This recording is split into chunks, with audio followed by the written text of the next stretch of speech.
2025 ഓഗസ്റ്റിൽ UK പ്രഭാതങ്ങൾ കൺതുറന്നത് ചില അസാധാരണമായ കാഴ്ചകളിലേക്കായിരുന്നു. തെരുവീഥികളിലും വിളക്കുകാലുകളിലും ഇംഗ്ലണ്ടിന്റെ പതാകകൾ പാറിപ്പറക്കും.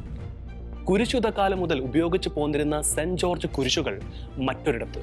ഇത് എന്തിന്റെ സൂചനയാണെന്നും എന്തിനു വേണ്ടിയാണ് സ്ഥാപിച്ചിരിക്കുന്നതെന്നും അറിയാവുന്നവരും അറിഞ്ഞുകൂടാത്തവരും ഉണ്ടായിരുന്നു. ഈ പതാക സ്ഥാപനത്തിന്റെ പിന്നിലെ കാരണങ്ങൾ വളരെ പെട്ടെന്ന് തന്നെ പുറത്തു വന്നു. ഓപ്പറേഷൻ റൈസ് ദി കളേഴ്സ് എന്നറിയപ്പെടുന്ന മുന്നേറ്റത്തിന്റെ ഭാഗമായിട്ടായിരുന്നു ദേശീയ പതാകകളുടെയും സെന്റ് ജോർജ് ക്രോസുകളുടെയും സ്ഥാപിക്കലുകൾ. ഇവ രാഷ്ട്രീയ പ്രചരണത്തിന്റെ ഭാഗമാണെന്ന് ഒരു കൂട്ടരും, അതല്ല ദേശസ്നേഹം പ്രോത്സാഹിപ്പിക്കുകയാണ് ലക്ഷ്യമെന്നും മറ്റൊരു കൂട്ടരും അഭിപ്രായപ്പെട്ടു. അനുകൂലികളും പ്രതികൂലികളും ഒരുപോലെ ശക്തമായി പ്രതികരണങ്ങളിൽ മുഴുകി. കൃത്യമായ അജണ്ടകളാണ് ഇതിലൂടെ നടപ്പിലാക്കുന്നതെന്നും കുടിയേറ്റ വിരുദ്ധ വികാരത്തിന്റെ പ്രതിഫലനങ്ങളാണ് ഇവയെന്നുമുള്ള റിപ്പോർട്ടുകളുടെ അടിസ്ഥാനത്തിൽ യൂറോപ്പിലെ കുടിയേറ്റക്കാരുടെ മനസ്സിൽ അശാന്തിയുടെ പുകപടലങ്ങൾ പരന്നു തുടങ്ങി. ആ അസ്വസ്ഥത വർദ്ധിപ്പിക്കുന്ന വിധത്തിൽ യൂറോപ്പിലെ വ്യത്യസ്ത ഭാഗങ്ങളിൽ കുടിയേറ്റക്കാർക്കെതിരെ സംഘടിതമായ ആക്രമണങ്ങൾ തുടർക്കഥകളായി. അതിൽ മലയാളികളും ഇരകളായി. ഓപ്പറേഷൻ റൈസ് ദി കളേഴ്സിനെ അനുകൂലിച്ചും പ്രതികൂലിച്ചും വിരുദ്ധ ചേരികൾ രൂപപ്പെട്ടു. കുടിയേറ്റ ജനതയ്ക്കിടയിൽ ശക്തമായ പ്രതികരണങ്ങൾ ഉണ്ടായി. യഥാർത്ഥത്തിൽ എന്താണ് ഇവിടെ സംഭവിച്ചത്? ഇതിനൊരുക്കിയ സാഹചര്യം എന്തായിരുന്നു? ഓപ്പറേഷൻ റൈസ് ദി കളേഴ്സ് പോലെയുള്ള മുന്നേറ്റത്തിലേക്ക് UK ജനങ്ങൾ എത്തിച്ചേരുവാൻ ഇടയാക്കിയ സംഭവങ്ങളെ മനസ്സിലാക്കിയെങ്കിൽ മാത്രമേ ഇവിടെ ആരുടെ ഭാഗത്താണ് ശരിയെന്നും എന്തുകൊണ്ടാണ് ഇതിനെ തെറ്റായും വംശവിദ്വേഷമായും ചിലർ ചിത്രീകരിക്കുന്നതെന്നും മനസ്സിലാവുകയുള്ളൂ. ഓപ്പറേഷൻ റൈസ് ദി കളേഴ്സിനെ കുറിച്ച് വ്യത്യസ്തമായ അഭിപ്രായങ്ങളും വിമർശനങ്ങളും ഉയരുന്ന പശ്ചാത്തലത്തിൽ ഷെക്കാന ന്യൂസിന്റെ ഇന്നത്തെ ന്യൂസ് സ്റ്റോറി ചർച്ച ചെയ്യുന്നത് ഓപ്പറേഷൻ റൈസ് ദി കളേഴ്സിന്റെ പിന്നിലെ ആരും തിരിച്ചറിയാതെ പോകുന്ന ചില യാഥാർത്ഥ്യങ്ങളെ കുറിച്ചാണ്. എല്ലാ പ്രേക്ഷകർക്കും ഈ പ്രോഗ്രാമിലേക്ക് സ്വാഗതം.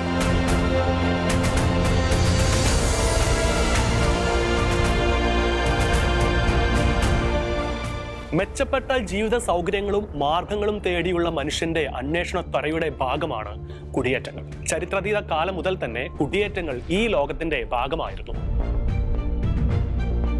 വിശുദ്ധ ഗ്രന്ഥത്തിന്റെ പശ്ചാത്തലത്തിൽ ഇസ്രായേൽ ജനതയുടെ പുറപ്പാട് പോലും ആധുനിക യുഗത്തിന്റെ കാഴ്ചപ്പാടിൽ നോക്കുകയാണെങ്കിൽ ഒരു കുടിയേറ്റത്തിന്റെ ഭാഗമാണെന്ന് പറയേണ്ടി വരും. തേനും പാലും ഒഴുകുന്ന നാടിനെ ലക്ഷ്യമാക്കിയുള്ള പലായനം ലോകത്തിന്റെ വിവിധ ഭാഗങ്ങളിൽ പല കാലങ്ങളായി നടന്നതും നടന്നുകൊണ്ടിരിക്കുന്നതുമായ പ്രതിഭാസമാണ്. മറ്റേതൊരു രാജ്യത്തും നടന്നതുപോലെ തന്നെയാണ് യൂറോപ്പിലേക്കുള്ള കുടിയേറ്റവും സംഭവിച്ചത്. അതെന്തായാലും സമകാലിക രാഷ്ട്രീയത്തിൽ തന്നെ വലിയ പങ്ക് വഹിച്ചിട്ടുള്ള ഒന്നായി കുടിയേറ്റങ്ങൾ ഇന്ന് മാറിയിരിക്കുന്നു. യുദ്ധങ്ങൾ, ദാരിദ്ര്യം, രാഷ്ട്രീയ കാരണങ്ങൾ, മെച്ചപ്പെട്ട ഭാവിയെക്കുറിച്ചുള്ള സ്വപ്നങ്ങൾ എന്നിങ്ങനെ വിവിധ കാരണങ്ങൾ കൊണ്ടാണ് പുതിയ കാലത്തിൽ കുടിയേറ്റം സംഭവിച്ചുകൊണ്ടിരിക്കുന്നത്. 20ാം നൂറ്റാണ്ടിന്റെ രണ്ടാം പാതിയിൽ രണ്ടാം ലോക മഹായുദ്ധത്തിന് ശേഷമാണ് യൂറോപ്പിലേക്ക് വൻതോതിലുള്ള കുടിയേറ്റം ഉണ്ടായത്. Syria, Afghanistan, Iraq, Sudan, Eritrea തുടങ്ങിയ രാജ്യങ്ങളിൽ നിന്നുള്ള അഭയാർത്ഥികളാണ് യൂറോപ്പിലേക്ക് ഈ കാലയളവിൽ എത്തിയത്. യൂറോപ്യൻ രാജ്യങ്ങൾ കുടിയേറ്റത്തെക്കുറിച്ച് വ്യത്യസ്തമായ സമീപനമാണ് സ്വീകരിച്ചതെന്നും ശ്രദ്ധേയമാണ്. ജർമ്മനി, ഫ്രാൻസ്, സ്വീഡൻ പോലെയുള്ള രാജ്യങ്ങൾ ഒരു കാലത്ത് കൂടുതൽ കുടിയേറ്റക്കാരെ സ്വീകരിച്ചപ്പോൾ ഹംഗറി, പോളണ്ട്, ഇറ്റലി പോലെയുള്ള രാജ്യങ്ങൾ കടുത്ത നിയന്ത്രണം ഏർപ്പെടുത്തി കുടിയേറ്റത്തെ നിരുത്സാഹപ്പെടുത്തുകയാണ് ചെയ്യുന്നത്. യൂറോപ്പിലേക്കുള്ള കുടിയേറ്റം അനിയന്ത്രിതമാവുകയും പുതിയ കുടിയേറ്റങ്ങളെ യൂറോപ്പ് ഏറെക്കുറെ നിരോധിക്കുകയും ചെയ്തുകൊണ്ടിരിക്കുന്ന വർത്തമാനകാല സാഹചര്യത്തിലാണ് ഓപ്പറേഷൻ റൈസ് ദി കളേഴ്സ് ചർച്ചയും ആശങ്കയുമാകുന്നത്. ഓപ്പറേഷൻ റൈസ് ദി കളേഴ്സിന്റെ പശ്ചാത്തലം മനസ്സിലാക്കാതെ അതിനെ എതിർക്കുന്നവർ മനസ്സിലാക്കേണ്ട ചില കാര്യങ്ങളെക്കുറിച്ച് ഇവിടെ പ്രതിപാദിക്കേണ്ടത് അത്യാവശ്യമാണ്. ബ്രിട്ടന്റെ ദേശീയതയുടെ പ്രതീകങ്ങളായ സെന്റ് ജോർജ് ക്രോസും യൂണിയൻ ജാക്കും ഉപയോഗിച്ചുകൊണ്ടാണ് ഈ പ്രക്ഷോഭത്തിന് തുടക്കം കുറിച്ചിരിക്കുന്നത്. രാജ്യത്തെ ഐക്യത്തിന്റെ പ്രതീകങ്ങളാണ് അവ. യൂണിയൻ ജാക്ക് എന്നത് UK ദേശീയ പതാകയാണ്. ഇംഗ്ലണ്ടിന്റെ രക്ഷാധികാരിയായ സെന്റ് ജോർജിന്റെ ചുവന്ന കുരിശാണ് പതാകയിൽ ചിത്രീകരിച്ചിരിക്കുന്നത്. അതോടൊപ്പം അയർലൻഡിന്റെ രക്ഷാധികാരിയായ സെന്റ് പാട്രിക്കിന്റെയും സ്കോട്ട്ലൻഡിന്റെ മധ്യസ്ഥനായ വിശുദ്ധ ആൻഡ്രൂവിന്റെയും കുരിശുകൾ വെള്ളി നിറത്തിന്റെ അരികിൽ നീല പശ്ചാത്തലത്തിൽ പതാകയിൽ ചിത്രീകരിച്ചിട്ടുണ്ട്. നിലവിലുള്ള പതാക 1801 മുതൽ ഉപയോഗിച്ചു വരുന്നു.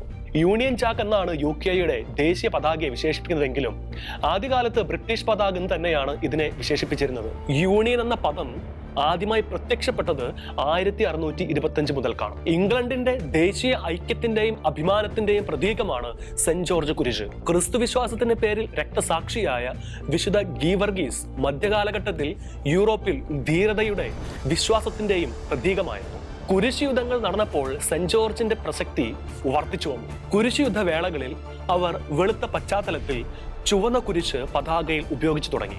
പിന്നീടത് സെന്റ് ജോർജ് ക്രോസ് എന്നും അറിയപ്പെടുകയും 12-ാം നൂറ്റാണ്ടോടെ യൂറോപ്പിലെ ക്രൈസ്തവ യുദ്ധസേനയുടെ പതാകയായി അംഗീകരിക്കപ്പെടുകയും ചെയ്തു. 13-ാം നൂറ്റാണ്ടിൽ ഇംഗ്ലണ്ടിലെ രാജാക്കന്മാർ തങ്ങളുടെ സൈന്യത്തെ തിരിച്ചറിയുവാനും ക്രൂസേഡുകളിൽ പങ്കെടുക്കുവാനും സെന്റ് ജോർജ് ക്രോസിനെ ഔദ്യോഗിക പതാകയായി സ്വീകരിച്ചു. 1277 എഡ്വേർഡ് 1-ാമൻ രാജാവാണ് സൈന്യത്തിന്റെ ചിഹ്നമായി സെന്റ് ജോർജ് ക്രോസ് ഉപയോഗിച്ചതെന്നാണ് രേഖകൾ കാണിക്കുന്നത്. സെന്റ് ജോർജിന്റെ പ്രതീകമായി ചുവന്ന ക്രോസ് രാജകീയ പാതകളിലും കോട്ടകളിലും ഇംഗ്ലണ്ടിലെ ദേശീയ പതാകയിലും അംഗീകരിക്കപ്പെട്ടു. അങ്ങനെ UK-യിലെ യൂണിയൻ ഫ്ലാഗ് പല പതാകകളുടെ സംയോജന രൂപമാണെന്നും അതിൽ സെന്റ് ജോർജ് ക്രോസും ആൻഡ്രൂസ് ക്രോസും പാട്രിക് ക്രോസും ഉൾപ്പെട്ടിട്ടുണ്ടെന്നും പറയാനാവും. ഈ സാഹചര്യത്തിലാണ് ദേശീയ പതാകയും സെന്റ് ജോർജ് ക്രോസും ഉപയോഗിച്ചുകൊണ്ടുള്ള ഓപ്പറേഷൻ റൈസ് ദി കളേഴ്സ് മുന്നേറ്റം പല വിധത്തിൽ ചർച്ച ചെയ്യപ്പെടുന്നത്. ഓപ്പറേഷൻ റൈസ് ദി കളേഴ്സ് ആരംഭിച്ചത് ഏതാനും സോഷ്യൽ മീഡിയ കൂട്ടായ്മകളിലൂടെ പ്രചരണം നേടിയ ശേഷമാണ്. രാജ്യത്തിന്റെ നിറങ്ങൾ ഉയർത്തുക എന്ന മുദ്രാവാക്യമാണ് ഇവർ ആഹ്വാനം ചെയ്തത്. പതാകകൾ തെരുവിൽ പാറിക്കളിക്കുന്നത് അഭിമാനകരമായ ദൃശ്യമായി ചിലർ വ്യാഖ്യാനിച്ചപ്പോഴും മറ്റു ചിലർക്ക് അതിൽ വിദ്വേഷത്തിന്റെ സൂചനയാണ് കാണുവാൻ സാധിച്ചത്. തദ്ദേശീയർ തങ്ങളുടെ ദേശീയ പതാകകൾ വാങ്ങി സ്വന്തം പ്രദേശങ്ങളിലെ തെരുവുകളിലും വീടുകളുടെ മുന്നിലും പൊതുസ്ഥലങ്ങളിലും സ്ഥാപിക്കുകയും അങ്ങനെ ചെയ്യുവാൻ മറ്റുള്ളവരെ പ്രോത്സാഹിപ്പിക്കുകയും ചെയ്തുകൊണ്ട് വളരെ ചെറിയ രീതിയിലായിരുന്നു ഈ മുന്നേറ്റം ആരംഭിച്ചത്. എന്നാൽ വളരെ പെട്ടെന്ന് അത് മറ്റിടങ്ങളിലേക്ക് പടർന്നു പിടിക്കുകയായിരുന്നു. ബ്രിങ്ങിംഗ്ഹാം, വോർസെസ്റ്റർ, യോർക്ക് എന്നീ പ്രദേശങ്ങളിൽ സജീവമായിരുന്ന ചില ഗ്രൂപ്പുകൾ കൈകോർത്തപ്പോൾ ഇതിന്റെ വ്യാപ്തി വളരെയധികം വർദ്ധിച്ചു. വോയിലി വാരിയേഴ്സ്, ഫ്ലാഗ് ഫോഴ്സ് UK, വൈതാൽ ഫ്ലാഗേഴ്സ് എന്നീ സംഘടനകളാണ് പതാകകൾ സ്ഥാപിക്കുന്നതിൽ മുന്നിട്ടിറങ്ങിയത്. ഇതിൽ തന്നെ യോർക്കിലെ ഫ്ലാഗ് ഫോഴ്സ് സംഘത്തിന്റെ പ്രവർത്തനങ്ങൾ ഒരു പടി കൂടി കടന്നതായിരുന്നു. പതാകകൾ സ്ഥാപിക്കാതെ പതാകയിലെ നിറങ്ങൾക്കനുസരിച്ച് തെരുവുകൾ മുഴുവനും ചുവന്നും വെളുത്തും നിറങ്ങളിൽ പെയിന്റ് ചെയ്യുകയാണ് അവർ ചെയ്തത്. ചില സ്ഥലങ്ങളിൽ വാഹനങ്ങൾ പോകുന്ന റൗണ്ട് അബൌട്ടുകൾ വരെ സെന്റ് ജോർജിന്റെ ക്രോസിന്റെ നിറങ്ങളിൽ അലങ്കരിക്കപ്പെട്ടു.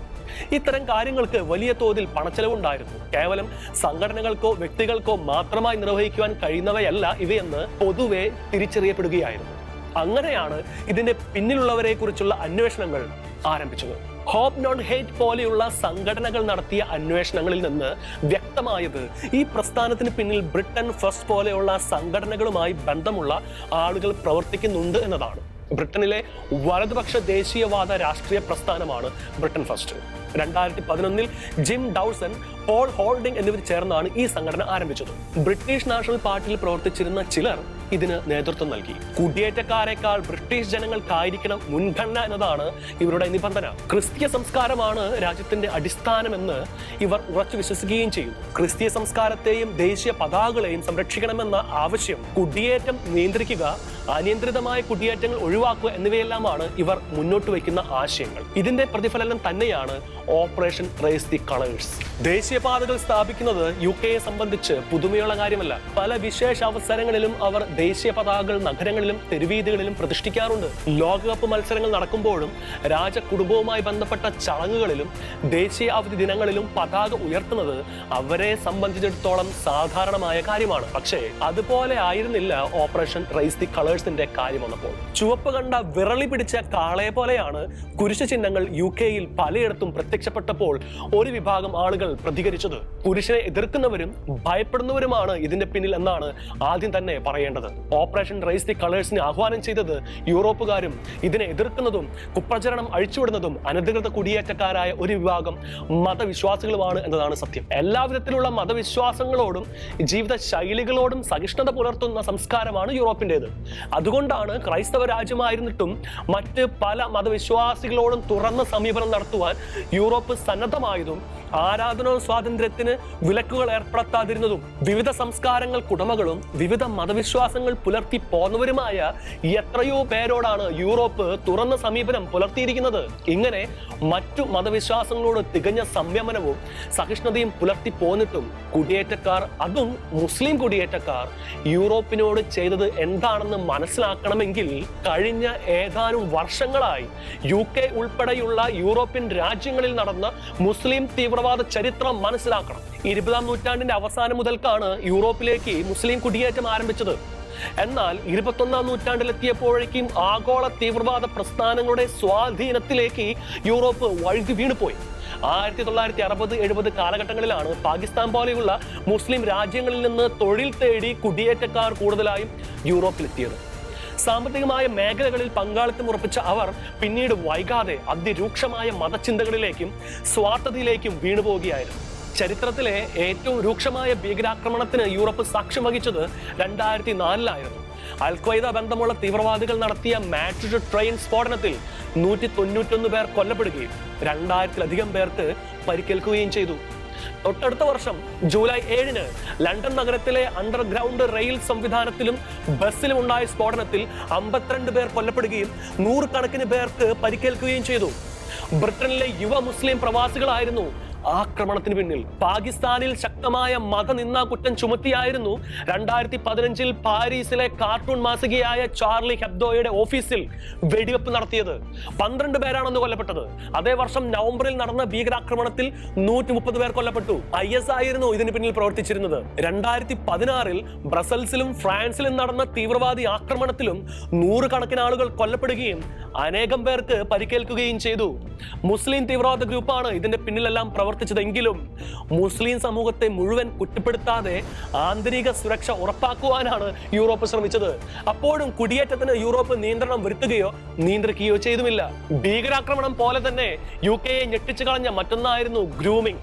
കൗമാരക്കാരെയും കുട്ടികളെയും വൈകാരികമായും മാനസികമായും സാമ്പത്തികമായും സ്വാധീനിക്കുകയും പിന്നീട് അവരെ ലൈംഗിക ചൂഷണത്തിന് വിധേയമാക്കുകയും അടിമപ്പെടുത്തുകയും ചെയ്യുന്ന രീതിയാണ് ഗ്രൂമിംഗ്. കുട്ടികളുമായി സൗഹൃദം സ്ഥാപിക്കുകയും പിന്നീട് കുട്ടിയുടെ സ്നേഹവും വിശ്വാസവും നേടിയെടുത്തതിനു ശേഷം ലൈംഗിക ചൂഷണവും മനുഷ്യക്കടത്തും നടത്തുകയും ചെയ്യുന്ന UK-യിലെ ഗ്രൂമിംഗ് കേസുകൾക്ക് പിന്നിലുള്ളതും കുടിയേറ്റക്കാരായ പാകിസ്ഥാൻ, ബംഗ്ലാദേശ്, അഫ്ഗാനിസ്ഥാൻ എന്നീ രാജ്യങ്ങളിൽ നിന്നുള്ള കുടിയേറ്റക്കാരാണെന്ന് ഇതിനകം തെളിഞ്ഞിട്ടുണ്ട്. റോത്തർഹാം, റോച്ച്ഡെയിൽ, ടെൽഫോർഡ് പോലെയുള്ള നഗരങ്ങളിൽ ആയിരക്കണക്കിന് പെൺകുട്ടികളാണ് ഗ്രൂമിംഗ് ഗ്യാങ്ങുകളുടെ ഇരകളായി മാറിയിരിക്കുന്നത്. 11 മുതൽ 16 വരെ പ്രായമുള്ള പെൺകുട്ടികളാണ് ഈ വലയിൽ അകപ്പെട്ടവർ. അപ്പോഴും മുസ്ലിം സമൂഹത്തെ കാടടച്ച് ആക്ഷേപിക്കുവാനോ കുറ്റപ്പെടുത്തുവാനോ UK തയ്യാറായില്ല. കുറ്റവാളികളെ മതത്തിൽ നിന്ന് വേർതിരിച്ച് കുറ്റക്കാരായി മാത്രം കാണുക എന്ന നയമാണ് ഇവർ സ്വീകരിച്ചത്.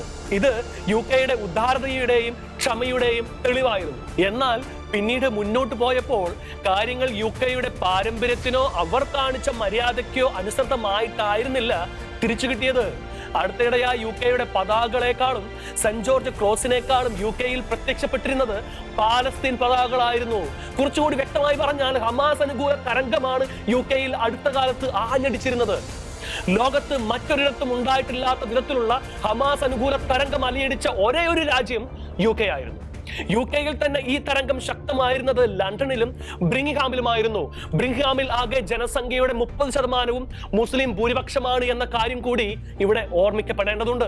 ഇതിൽ ബ്രിംഗ്ഹാമിലാണ് ഓപ്പറേഷൻ റൈസ് ദി കളേഴ്സിന്റെ ആഭിമുഖ്യത്തിൽ UK-യുടെ പതാകകളും സെന്റ് ജോർജ് ക്രോസുകളും ഏറ്റവും ആദ്യവും ഏറ്റവും കൂടുതലും ഉയർന്നു വന്നിരിക്കുന്നതെന്ന് ശ്രദ്ധേയം. സെന്റ് ജോർജ് ക്രോസിനോടെന്നല്ല, കുരിശിന്റെ ഏത് തരത്തിലുള്ള രൂപത്തോടും ഭയവും വെറുപ്പും പുലർത്തുന്നവരാണ് മുസ്ലിം മത തീവ്രവാദികൾ. അതുകൊണ്ടാണ് ലോക ആരാധ്യമായ റെഡ് ക്രോസ് ഗ്രൂപ്പിന് പോലും ചില മുസ്ലിം രാജ്യങ്ങളിൽ പ്രവർത്തിക്കുന്നതിന് പേര് മാറ്റേണ്ടി വന്നത്. പേര് മാറ്റിയാൽ മാത്രമേ അവർക്ക് പ്രവർത്തിക്കാൻ ആ രാജ്യങ്ങളിലെ ഗവൺമെന്റ് അനുകൂലമായി നിലപാടെടുക്കുമായിരുന്നുള്ളൂ. ഇങ്ങനെയൊരു സാഹചര്യത്തിലാണ് സെന്റ് ജോർജ് ക്രോസ് UK-യുടെ തെരുവീഥികളിൽ പാറിപ്പറക്കുവാൻ തുടങ്ങിയത്. കടുത്ത മതതീവ്രവാദം പുലർത്തുന്ന UK-യിലെ കുടിയേറ്റക്കാരായ മുസ്ലിമുകൾക്ക് ഇത് സഹിക്കാവുന്ന കാര്യമായിരുന്നില്ല. തങ്ങൾക്ക് നേരെയുള്ള പ്രതികരണമാണിതെന്ന് മനസ്സിലാക്കിയ കുടിയേറ്റ മുസ്ലിമുകളിലെ തീവ്രവാദ സ്വഭാവമുള്ള സമൂഹം ഇതിന് വ്യാഖ്യാനം നൽകിയത് ഇത് കുടിയേറ്റക്കാർക്ക് മുഴുവനുമെതിരായുള്ള ആക്രമണമാണെന്നും UK-യിൽ സ്വദേശിവൽക്കരണം ആരംഭിച്ചിരിക്കുന്നുവെന്നുമായിരുന്നു. അർഹതയോടും നിയമവിധേയമായും കുടിയേറിയവരെ പോലും ഈ പ്രചരണം ആശങ്കയിലാഴ്ത്തി. ഈ വാദത്തെ ഏറ്റുപിടിച്ചുകൊണ്ടാണ് ഭരണകൂടത്തിലെ ഒരു വിഭാഗം ആളുകൾ പോലും പ്രതികരിച്ചതും സെന്റ് ജോർജ് പതാകകൾ അഴിച്ചു മാറ്റുവാൻ അവർ ഉത്തരവിറക്കിയതും. പാലസ്തീന പതാകകൾ UK-യുടെ മണ്ണിൽ ഉയർന്നു വീണു നിന്നപ്പോൾ അതിനെതിരെ ചെറുവിരൽ പോലും അനക്കുവാൻ തയ്യാറാകാത്തവർ സെന്റ് ജോർജ് ക്രോസിന്റെ പേരിൽ പരിഭ്രാന്തരായപ്പോൾ അത് വകവെച്ചു കൊടുക്കുവാൻ UK-യിലെ ക്രൈസ്തവ വിശ്വാസികൾ തയ്യാറായിരുന്നില്ല. ഒരു ക്രൈസ്തവ രാജ്യത്ത് പാലസ്തീൻ പതാകകൾ പാറിപ്പറന്നപ്പോൾ അതിൽ തെല്ലും അസ്വസ്ഥരാകാതിരുന്നവർ ക്രൈസ്തവ പതാകകൾ പാറിപ്പറന്നപ്പോൾ എന്തുകൊണ്ടാണ് അസ്വസ്ഥരാകണം? ചിലരുടെ ഇരട്ട മുഖമാണ് ഇവിടെ വെളിച്ചത്ത് വരുന്നത്. പൊയ്മുഖമാണ് വലിച്ചു കീറപ്പെടുന്നത്. സ്വന്തം രാജ്യത്ത് ദേശീയതയെ ഉയർത്തിപ്പിടിക്കുന്നത് തെറ്റാണോ എന്ന ന്യായമായ ചോദ്യമാണ് ഇവിടെ ഉയരുന്നത്. ഹമാസ് അനുകൂലികൾക്ക് വേണ്ടി മുദ്രാവാക്യം വിളിച്ചപ്പോൾ കൈയും കെട്ടി നിശബ്ദരായി നോക്കി നിന്നവർക്ക് സെന്റ് ജോർജ് ക്രോസിന്റെ പേരിൽ കലഹം കൂട്ടുവാൻ എന്താണ് അവകാശം? ക്രൈസ്തവർക്ക് കുരിശൊരിക്കലും രാഷ്ട്രീയ മാധ്യമമല്ല, മറിച്ച് തങ്ങളുടെ വിശ്വാസത്തിന്റെ പ്രഖ്യാപനവും ആത്മീയ ജീവിതത്തിൽ രക്ഷയുടെ ആചാരവുമാണ്. കുരിശിലാണ് രക്ഷയെന്നാണ് ക്രൈസ്തവ വിശ്വാസം. ക്രിസ്തു കുരിശിൽ മരിച്ചതിലൂടെ ക്രൈസ്തവർക്കെന്നല്ല, അവനിൽ വിശ്വസിക്കുന്ന ഏതൊരാൾക്കും രക്ഷ നേടുവാൻ കഴിയും എന്നാണ് കുരിശിന്റെ വണക്കത്തിലൂടെ വ്യക്തമാക്കപ്പെടുന്നത്. കുരിശ് കാണുമ്പോൾ ഹാലിളകുന്നത് ചില ഭൂതാവേശിതർക്കാണ്. അതുകൊണ്ടാണ് ഭൂതോച്ചാടന വേളയിൽ കുരിശ് പ്രധാന മാധ്യമമായി മാറുന്നത്. ഇതിന്റെ തന്നെ മറ്റൊരു രൂപമാണ് സെന്റ് ജോർജ് ക്രോസ് കാണുമ്പോൾ അതിനെതിരെ ശബ്ദിക്കുന്നവർക്കിടയിലും സംഭവിക്കുന്നത്. ചില പ്രത്യേക രാജ്യങ്ങളിൽ വ്യക്തികൾ കുരിശ് രൂപം ധരിക്കുന്നത് പോലും വിലക്കിയിട്ടുണ്ട്. മതചിഹ്നങ്ങൾ എടുത്തു മാറ്റണമെന്ന നിർദ്ദേശം ഇന്ത്യയിൽ പോലും ചില സംസ്ഥാനങ്ങളിൽ ഭീഷണിയായി ഉയർന്നിട്ടുണ്ട്. ഇങ്ങനെയൊരു സാഹചര്യത്തിൽ സ്വന്തം മതവിശ്വാസം പരസ്യമായി പ്രഖ്യാപിക്കുവാൻ ധൈര്യം കാട്ടിയിരിക്കുക കൂടിയാണ് സെന്റ് ജോർജ് ക്രോസുകളിലൂടെ ചെയ്തിരിക്കുന്നത്. ഈ വിശ്വാസ പ്രഖ്യാപനം ചിലരെയെങ്കിലും അസ്വസ്ഥമാക്കിയിരിക്കുന്നുവെന്ന് കൂടിയാണ് ഈ മുന്നേറ്റത്തിനെതിരെയുള്ള ശബ്ദങ്ങൾ വ്യക്തമാക്കുന്നത്. UK-യിൽ മറ്റൊരു കുരിശ് യുദ്ധം ആരംഭിച്ചിരിക്കുന്നുവെന്നാണ് ഇവർ ആരോപിക്കുന്നത്. വളരെ നെഗറ്റീവ് ടോണിലാണ് കുരിശുയുദ്ധം എന്ന പ്രയോഗം നടത്തുന്നതെങ്കിലും തങ്ങളുടെ ക്രിസ്തീയ വിശ്വാസം സംരക്ഷിക്കുവാനും വിശുദ്ധ സ്ഥലങ്ങൾ അന്യവിശ്വാസികളാൽ മലീമസമാക്കപ്പെടാതിരിക്കുവാനും വേണ്ടിയുള്ള വിശ്വാസ സമരമായിരുന്നു കുരിശ് യുദ്ധം എന്ന് മനസ്സിലാക്കുവാനാവും. ഓപ്പറേഷൻ റൈസ് ദി കളേഴ്സിനെ ഈ രീതിയിൽ വ്യാഖ്യാനിക്കുവാൻ ശ്രമിക്കുമ്പോഴും അതൊരു മറ്റൊരു രീതിയിൽ ശരിയാണെന്ന് ഈ അർത്ഥത്തിൽ പറയാനാവും. സ്വന്തം രാജ്യത്തെയും വിശ്വാസത്തെയും സംരക്ഷിക്കുവാനുള്ള പുതിയ നൂറ്റാണ്ടിലെ കുരിശ് യുദ്ധം തന്നെയാണ് ഇപ്പോൾ UK-യിൽ നടക്കുന്നത്. ഇത് കുരിശിനെ ആശ്രയിച്ചുള്ള യുദ്ധമാണ്. അതിനു പകരം ചില പ്രത്യേക മതവിഭാഗങ്ങൾ നടത്തുന്നത് പോലെയുള്ള അക്രമാസക്തവും വിനാശകരവുമായ യുദ്ധമല്ല. സെക്യുലറിസത്തിന്റെ അതിപ്രസരത്തിൽ മതനിരാസത്തോളം എത്തിയ സ്വന്തം സമുദായത്തെ പഴയ വിശ്വാസത്തിന്റെ രാജവീതിയിലേക്ക് തിരികെ കൂട്ടിക്കൊണ്ടു പോകുവാനുള്ള ശ്രമമാണ് ഇവിടെ നടക്കുന്നത്. അതിന് അവരെ കുറ്റം പറയാൻ കഴിയുമോ? കണ്ടുപഠിക്കാത്തവൻ കൊണ്ടു പഠിക്കട്ടെ എന്ന് പറയാറുണ്ടല്ലോ. ബ്രിട്ടന് യഥാർത്ഥത്തിൽ സംഭവിച്ചുകൊണ്ടിരിക്കുന്നതും അത് തന്നെയാണ്. മുസ്ലിം കുടിയേറ്റക്കാർക്ക് അനുവാദം നൽകരുതെന്നും ഇക്കൂട്ടർക്ക് കൃത്യമായ അജണ്ടകളുണ്ടെന്നും UK-ക്ക് പല രാജ്യങ്ങളും പലപ്പോഴും മുന്നറിയിപ്പ് നൽകിയതാണ്. പക്ഷേ അത്തരം മുന്നറിയിപ്പുകളൊന്നും UK ചെവികൊണ്ടില്ല. തൽഫലമായി മുസ്ലിം കുടിയേറ്റക്കാരുടെ കുത്തൊഴുക്ക് UK-യിലേക്ക് വർദ്ധിച്ചു. സ്വന്തം രാജ്യത്തെ ജനങ്ങൾക്ക് കിട്ടുന്നതിലേറെ ആനുകൂല്യവും അവകാശങ്ങളും അനുഭവിച്ചുകൊണ്ടാണ് ഈ കുടിയേറ്റക്കാരെ UK സംരക്ഷിച്ചു പോരുന്നത്. UK-യുടെ ആനുകൂല്യങ്ങൾ അനർഹമായി കൈപ്പറ്റി വളർന്ന് പന്തലിച്ച് വളർന്നവരാണ് അവിടുത്തെ മുസ്ലിം കുടിയേറ്റക്കാർ. പാല് കൊടുത്ത കയ്യിൽ തന്നെ കടിച്ച പാമ്പിന്റെ ഉപമയോട് തുലനപ്പെടുത്താനാവുന്ന അവസ്ഥയിലൂടെയാണ് UK കടന്നുപോയിക്കൊണ്ടിരിക്കുന്നത്. ഈ അവസ്ഥയിൽ ഇത്തരക്കാരുള്ള ആരോഗ്യപരമായ വിയോജിപ്പും ബോധപൂർവമായ ഓർമ്മപ്പെടുത്തലും എന്ന രീതിയിലാണ് ഓപ്പറേഷൻ റൈസ് ദി കളേഴ്സിന് തുടക്കം കുറിച്ചിരിക്കുന്നത്. ഇതുവരെയും തങ്ങൾ അനുഭവിച്ച ദുരിതങ്ങൾക്ക് അവധി കൊടുത്ത് UK പ്രതികരിച്ചു തുടങ്ങിയെന്നാണ് ഇതിനർത്ഥം. UK-യിൽ 50% മാത്രമായി ക്രൈസ്തവർ മാറിയിരിക്കുന്ന സാഹചര്യമാണ് നിലവിലുള്ളത്. അന്യമതങ്ങളുടെയും വിശ്വാസങ്ങളുടെയും സ്വാധീനം മൂലം വിശ്വാസം ഉപേക്ഷിച്ചു പോകുന്നവരുടെയും അന്യവിശ്വാസങ്ങളിലേക്ക് ചേക്കേറുന്നവരുടെയും എണ്ണം വർദ്ധിക്കാനാണ് ഇനിയും സാധ്യത. അങ്ങനെയാണ് കാര്യങ്ങൾ മുന്നോട്ട് പോകുന്നതെങ്കിൽ UK എന്ന ക്രിസ്തീയ രാജ്യം ഒരു മതനിരപേക്ഷ രാജ്യമോ അല്ലെങ്കിൽ മറ്റേതെങ്കിലും മതവിശ്വാസികളുടെ രാജ്യമോ ആയി മാറുവാനുള്ള സാധ്യതയുണ്ട്. യൂറോപ്യൻ മിഷണറിമാരിലൂടെ അനേക രാജ്യങ്ങളിലേക്ക് ക്രൈസ്തവ വിശ്വാസം എത്തിച്ച ഒരു രാജ്യത്തെ സംബന്ധിച്ചിടത്തോളം അത് തികച്ചും ഭയപ്പെടുത്തുന്ന കാര്യമാണ്. അതുകൊണ്ട് അവർക്ക് തങ്ങളുടെ വേരുകളിലേക്ക് തിരികെ പോകുവാനുള്ള സമയമായിരിക്കുന്നു.